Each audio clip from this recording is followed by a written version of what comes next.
మీరు పేరు సంపాదించడం కోసం ఏ ఆధారం లేకుండా మాట్లాడకూడదు. నా ఉద్దేశం అది కాదు సార్. ప్రజలు నిజాన్ని తెలుసుకోవాలి. అది చూడండి. ఒక భారతీయుడిగా పుట్టి భరతమాత విలువ నీకెప్పటికీ అర్థం కాదు. ఒక అరవింద్ స్వామి, ఒక సంతోష్ పండిత్, ఒక గౌతమ్ ఘోష్, ఒక ఓబుల్ రెడ్డి ఇలాంటి గొప్ప గొప్ప నృత్యకారులు పుట్టిన ఈ దేశంలో నువ్వు పుట్టడం మా దురదృష్టం. అదే నీ అదృష్టం. మనల్ని అంతం చేయడానికి మళ్ళా ఉండే ఒక నల్లటి గొర్రె మనలో జొరబడింది. దాన్ని కనిపెట్టి బలి. Who is that black sheep?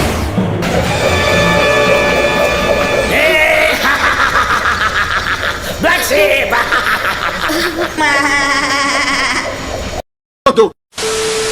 నా మ్యాంట్రే వేరు అంటే ఎస్ ఐఎమ్ తేడా, చాలా తేడా.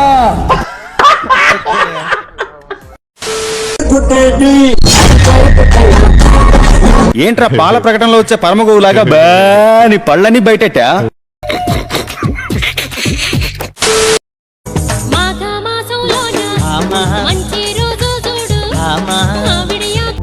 ఏం స్మైల్ రా బాబు. అమ్మో, నువ్వు రాజకీయాల్లో లేవు గాని నీ అందం చూసి ఓట్లు గుద్దేరు ఆడపిల్లలు. రావాల్సిన టైం వస్తే రాజకీయాల్లోకి రాకుండా ఆపే శక్తి ఎవరికైనా ఉందా? మన అనుకున్నోళ్ళే మారినప్పుడు అది నాకెందుకు చెప్తున్నారు? మనం మారితే ఎట్లుంటా చూపిద్దాం.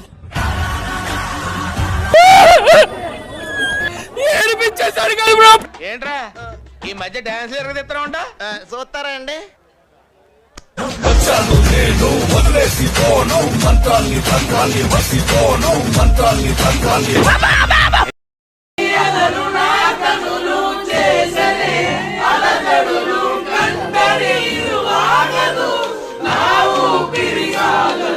టాలెంట్ ఉంది, తెలియని ఒక కమెడియన్ ఉన్నాడు దగ్గర.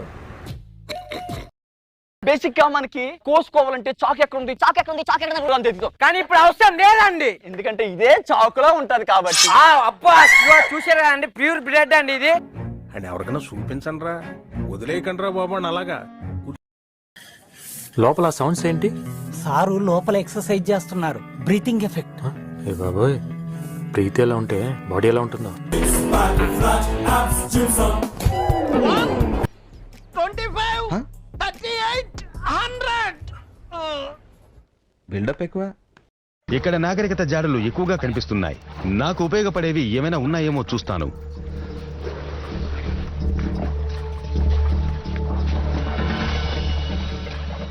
ఇదొక పాత లాగిన్ క్యాబిన్ లా ఉంది.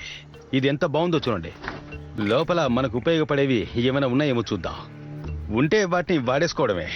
వీటిలో కొన్నిటిని వాడుకొని ఒక తెప్ప చేసుకొని ఈ నదిని దాటేయచ్చు. ఎందుకంటే ఇలాంటి పెద్ద నదుల్లోనే పెద్ద పెద్ద అలిగేటర్స్ ఉంటాయి. ఈ లోతు నదుల్లో 18 అడుగుల వరకు పొడవుండే మొసళ్ళు ఉంటాయి.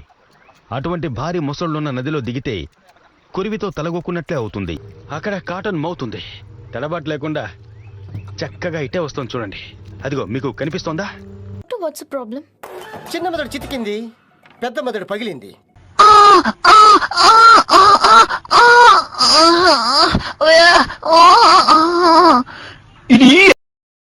ఆత్మరక్షణ విద్యలో మాత్రమే కాక అష్టమహాసిద్ధులలో ఒకటైన పంచభూతాలను అదుపు చేయగల వశీకరణ విద్యలోనూ ఉద్దండుడు బోధితుడు.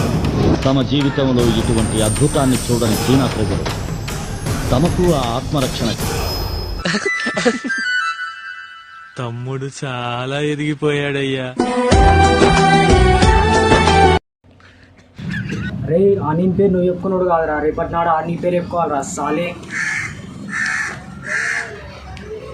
ఏమా ఇలా చెప్తే థియేటర్లో క్లాప్స్ పడవు, చెప్పులు పడతాయి. ఇంటెన్సిటీతో చెప్పాలి. మరి నేనెలా చెప్పాను? ఇంటెన్సివ్ కేర్ లో ఉన్నట్టు. ఆని పేరు నువ్వు చెప్పుకున్నాడు కాదురా, రేపటి నాడు నీ పేరు ఆడు చెప్పుకోవాలరా సాలే.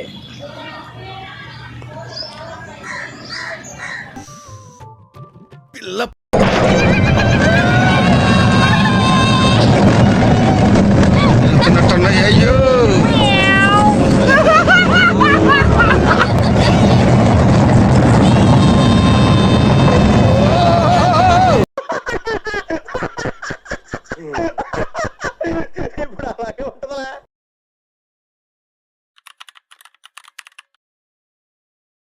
మరి సుబ్బు, మరి ఫ్రెండ్స్ అందరూ ఏం చేస్తున్నారా? అందరూ తలో దిక్కు వెళ్ళిపోయారా, ఎప్పుడో గాని కలవరు. ప్రసాద్ గాడు, భాస్కర్, సీను, వాసు, రవి, నానిగాడు, సరస్వతి టీచర్, నారాయణ మాస్టారు, వీళ్ళందరినీ పెళ్లికి పిలవాలరా. వీళ్ళందరూ నీకు భలే గుర్తున్నారా? అసలు మర్చిపోతే కదరా. ఆ రోజు 10th క్లాస్ పరీక్షలు అయిపోయినా చివరి రోజు.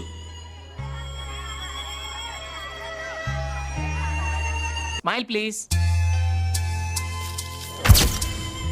10th క్లాస్ బా, ఈ ఒక్క సంవత్సరం అయిపోతే ఈ స్కూల్ కూడా వదిలిపోద్దిరా, ఇక మళ్ళీ స్కూల్ ముఖం చూడొద్దు అనుకున్న దగ్గర నుంచి అరే మన 10th క్లాస్మేట్స్ అందరూ మళ్ళీ ఒక రోజు కలిస్తే బాగుంటది కదరా అనే వరకు 10th క్లాస్. మీరు బాగుపడర్రా, మీరు జీవితంలో బాగుపడరు అని సార్ తిట్టిన తిట్లు మళ్ళీ ఒకసారి వింటే బాగుంటది కదా అనిపించే మాటలు, ఒకరిపైన ఒకళ్ళు వేసుకున్న కౌంటర్లు, ఒకరి మీద ఒకటి చెప్పుకున్న చాడీలు, మధుర జ్ఞాపకాలు, ఫేర్వెల్ రోజు ఏడ్చిన ఏడుపులు మాత్రం ఇంకా గుర్తున్నాయి. స్లామ్ బుక్ లో రాసిన గోల్స్ రీచ్ అయ్యారో లేదో కానీ మనకు దొరకనంత దూరం అయితే వెళ్ళిపోయారు. 10th పాస్ అవడానికి ఎన్ని చాప్టర్లు చదివానో గుర్తులేదు కానీ నా జీవితంలో 10th క్లాస్ అనేది ఒక పెద్ద చాప్టర్.